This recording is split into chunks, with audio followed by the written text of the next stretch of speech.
bahwa sesungguhnya manusia itu adalah satu rumpun yang akhirnya kemudian dipisahkan oleh batas teritori. Ada batas negara, ada batas bangsa. Dan sampai pada satu titik pertemuan antar anak bangsa mensepakati berdirinya sebuah negara.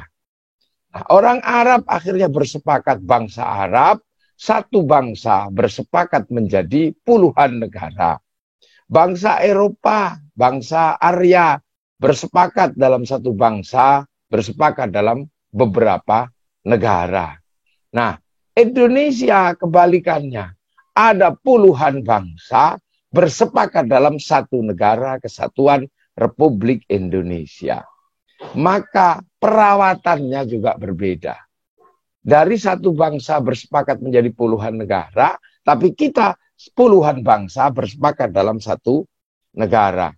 Nah, ketika bangsa-bangsa dibatasi oleh batas teritori, dan anak-anak milenial sudah melampaui batas bangsanya, anak-anak milenial sudah melampaui batas teritorinya, maka terkadang anak-anak ini tercerabut dari akar budaya dan akar bangsanya. Sehingga mudah diadu domba, mudah dicerai-beraikan. Maka menjadi sangat penting upaya-upaya pemerintah, terutama hal ini Kota Ambon, yang menjadi prototipe pertemuan antar suku, pertemuan antar bangsa, pertemuan antar agama, menjadi sangat penting untuk mengingatkan kembali akar budaya, sejarah bangsa Indonesia, agar apa? Tetap bersatu dalam perbedaan antar agama, antar suku, bersatu dalam satu bangsa dan satu negara. Nah, upaya-upaya itu dalam kerangka besar sudah dikerjakan oleh para pendiri bangsa ini. Para pendiri bangsa ini sudah mulai mengerjakan. Satu contoh, bahwa dulu ketika Indonesia belum berdiri, ada raja-raja, ada kerajaan-kerajaan, ada suku-suku, di mana perbedaannya sangat jelas antara raja dan hamba. Maka oleh para founding fathers kita, sekat antar raja, sekat antar hamba, sekat antara patik, sekat antara kawula, antara gusti, dilebur dalam upaya besar, dalam ikatan di mana orang saling bertanggung jawab, saling pengertian. Ikatan saling bertanggung jawab dan saling pengertian itu adalah ikatan yang pernah diajarkan oleh Rasulullah, di mana seluruh manusia adalah sama. Jadi, ya ayuhannas inna khalaqnakum min dzakari wa untha wa ja'alnakum syu'uban wa qabaila lita'arafu inna akramakum 'indallahi atqakum. Kalian kubikin laki-laki, kalian kubikin perempuan, kemudian berbangsa-bangsa, bersuku-suku agar kalian saling pengertian. Dan sebaik-baik orang di antara kalian, yang paling mulia adalah orang yang paling bertakwa. Bertakwa artinya apa? Mengerti bahwa perbedaan adalah takdir, perbedaan adalah kehendak Tuhan. Dan perbedaan-perbedaan itu harus dijembatani, bahwa manusia sama dan saling bertanggung jawab.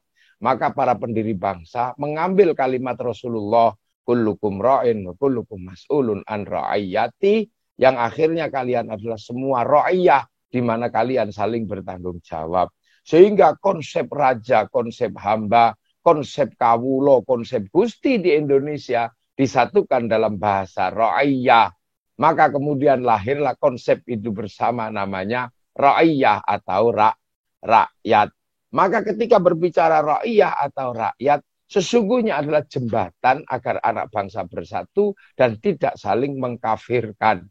Karena konsep ra'iyah adalah semua orang bertanggung jawab untuk menghindari konsep kafir. Maka jangan kafirkan orang Indonesia.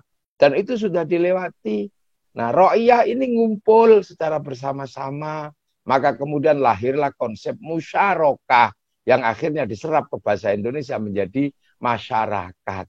Nah, kalau musyarakah dan ra'iyah ketemu, bicarakan nasibmu, wasyawirhum fil amri, maka lahirlah konsep besar namanya musyawarah.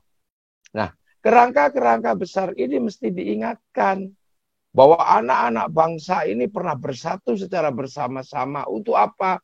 Membangun satu konsep besar, konsep bersama di mana puluhan bangsa bersatu dalam satu negara kesatuan Republik Indonesia. Makanya akar sejarah tidak boleh dihilangkan. Anak-anak harus diingatkan kembali, pejuang-pejuang, ingatkan kepada Patimura, ingatkan kembali kepada Christina Marta, diingatkan kembali.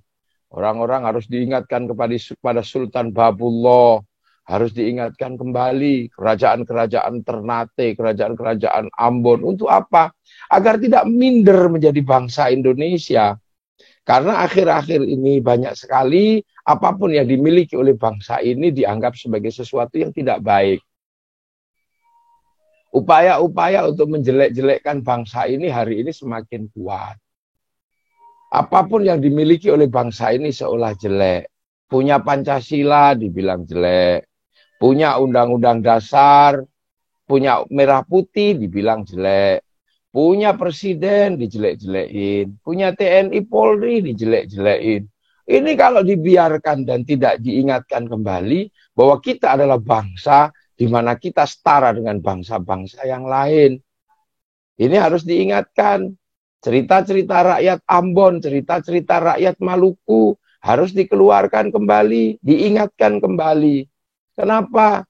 Misalnya, kalau di Jawa saya selalu mengingatkan, bangsa ini besar. Mesir punya piramid, kami di sini punya Borobudur. Nanti di Ambon jelaskan, Ambon punya apa? Sesuatu yang besar. Orang Eropa punya kisah cinta, Romeo dan Juliet. Orang Cina punya kisah cinta sampai Engtai. Orang Arab punya kisah cinta yang namanya Kais dan Laila. Kalau orang Sumatera punya cerita cinta apa? Sama saja, orang Jawa juga punya kisah cinta Ande Lumut. Nah, kalau di Ambon, apa kisah cinta? Sama-sama punya. Kalau di sana punya cerita ibu tiri yang kejam, namanya Cinderella. Di Indonesia juga punya kisah ibu tiri yang kejam, namanya bawang putih, bawang merah. Di sana punya kisah yang namanya kura-kura ninja. Orang Indonesia juga punya kisah. Apa? Kancil nyuri timun. Lo artinya anak-anak ini harus selalu diingatkan bahwa bangsa ini bangsa yang besar. Senjata-senjatanya orang Indonesia, mulai dari badik, mulai dari rencong, semua punya. Orang Eropa punya tinju, orang Jepang punya karate, orang Indonesia punya pencak silat, punya apa? Itu mulai diingatkan kembali. Karena apa? Pertarungan ke depan adalah pertarungan teritori dan pertarungan antar bangsa. Nah, peristiwa-peristiwa besar seperti yang di Ambon terjadi, mestinya tidak boleh lagi terjadi. Karena apa? Itu agamanya satu rumpun, agamanya satu asal. Dari yang satu dari Bani Israel, yang satu dari garis Nabi Ismail. Makanya kalau kita kemudian sholat selalu diajarkan kama barok ta'ala Sayyidina Ibrahim wa ala ali Sayyidina Ibrahim, dan kepada seluruh keluarga dan keturunan Ibrahim. Itu pelajaran dasar yang luar biasa. Nah, Nusantara ini menjadi prototipe. Itu tadi, ketika bangsa-bangsa ketemu, bangsa-bangsa bersatu, harus diingatkan kembali bahwa kita punya akar sejarah. Seperti juga sejarah besar, bahwa dulu dipertemukan Nabi Ibrahim. Islam juga mengajarkan, jangan lupakan jejak Ibrahim. Maka jejak Ibrahim waktu di Makkah dikasih bentuk wujud, namanya Maqam Ibrahim. Sejarah Nabi Ismail tidak boleh dihilangkan, maka tidak boleh dihilangkan, maka kemudian ada Sofa Marwa. Jejak Nabi Adam tidak boleh dihilangkan, maka kemudian ada Jabal Rahmah. Yang kita disuruh napak tilas untuk apa? Bahwa dunia dulu disatukan oleh sejarah yang sama, oleh nenek moyang yang sama. Dan ini tidak boleh generasi milenial melupakan itu.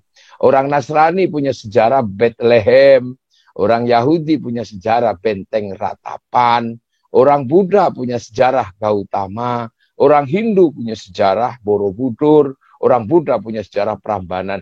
Diingatkan, dan itu semua dulu bersatu. Arsiteknya sama, arsitek Borobudur adalah Candi Buddha, ternyata adalah orang Hindu, namanya Panukuh atau Resi Gunadarma. Yang mengarsiteki Candi Prambanan adalah juga seorang Buddha, padahal itu candi Hindu namanya Lokapala, anak Rakai Pikatan. Resinya memang resi Hindu namanya Kumbayono, itu terjadi di Jawa. Di mana-mana terjadi. Nah, ikatan persaudaraan nggak boleh lupa. Kalau hari raya, orang-orang Islam menjaga hari raya Idul Fitri, masjidnya dijaga orang Nasrani. Kalau hari raya Natal, yang jaga gereja orang Islam. Di Bali yang jaga masjid adalah para pecalang. Di New Zealand yang jaga masjid adalah orang Nasrani. Lah, ini harus dijaga. Demi apa? Demi bangsa Indonesia yang resourcesnya harus dijaga. Nah, konsep-konsep besar ini harus selalu dipelihara, terutama Ambon. Jangan sampai mengulang Ambon terluka. Ambon yang kemudian menjadi cerita nasional di mana bangsanya yang dulu dikenal dengan Pelagando tiba-tiba tidak lagi mengingat sejarah akar bangsa yang ada di Ambon yang hidup bersama-sama dalam perbedaan.